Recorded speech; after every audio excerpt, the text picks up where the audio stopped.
Mais on va rester sur le direct tout de suite, puisque Novak Djokovic est champion olympique de tennis. Marion Bartoli. Oh là là, Marion a les larmes aux yeux. Eric Salio, raconte-nous à Roland Garros.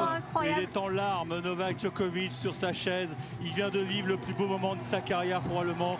Et là, il agite un drapeau serbe. C'est la victoire de sa vie. C'était le match de sa vie qu'il ne devait pas rater. Il a accompli une performance absolument extraordinaire. 7-6, 7-6. Il a éteint la jeunesse de Carlos Alcaraz. Et voilà, il a tout gagné.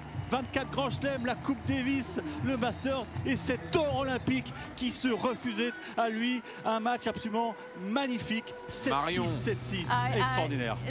J'en ai vraiment les larmes aux yeux parce que c'est sur ce cours-là qu'il s'est blessé il y a quelques semaines à Roland Garros, où il a dû subir une opération au niveau du ménisque.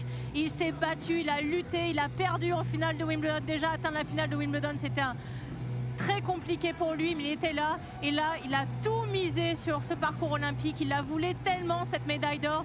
Et le voir en transe, comme ça, trembler à la fin, avoir complètement les larmes aux yeux. J'ai toutes vu les balles de match de Novak Djokovic, dans tout ce qu'il a gagné dans sa carrière. Je ne l'ai jamais vu aussi ému qu'aujourd'hui. C'est un moment absolument légendaire pour notre sport qu'on n'oubliera jamais. Il est tout en haut. Il n'y aura plus personne quasiment qui pourra le rattraper. Il a absolument tout gagné. Il le fait devant son épouse, ses enfants, avec le drapeau serbe. Il est dans un degré d'émotion absolument exceptionnel. Avec sa fille. Et il a fendu l'armure. Sa femme. Ah oui, il craque complètement là. Je le sentais depuis vendredi. Jean-Louis, je le sentais depuis vendredi. J'ai vu sa zone mixte. Il était habité. Il était déjà habité. Et je voulais dire, il était prêt à mourir sur le court. Il n'a même pas eu besoin de ça parce que techniquement, tactiquement, il a fait tout mieux que Carlos Alcaraz. C'est un immense champion et ça se déroule sous les yeux et franchement, on est ému. Et je vous promets que je ferai tout pour vous le ramener sur RMC. On va les avoir, les réactions, je vous promets.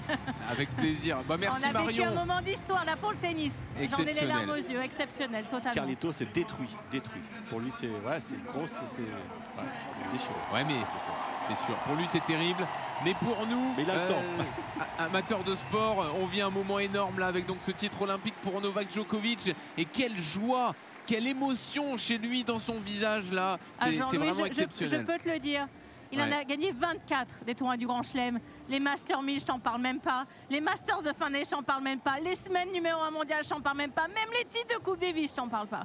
Mais là, l'émotion qu'il a ressentie, et Eric pourra te le dire, on l'a jamais vu dans cet état-là. Il était il tremblait, ses mains tremblaient quand il était agenouillé par terre au milieu de ce central de Roland Garros. Ce central qui a été tellement difficile pour lui. Il a subi des défaites cruelles en finale de Roland Garros contre Rafael Nadal. Carlos Alcaraz est le successeur, bien évidemment, de Rafael Nadal. Et là, comme un clin d'œil de l'histoire, il s'impose face à Carlos Alcaraz, comme si ça devait être écrit qu'il devait, entre guillemets, battre un Espagnol sur terre battue en finale pour obtenir un titre olympique. Et ça y est, il a cette médaille d'or en simple.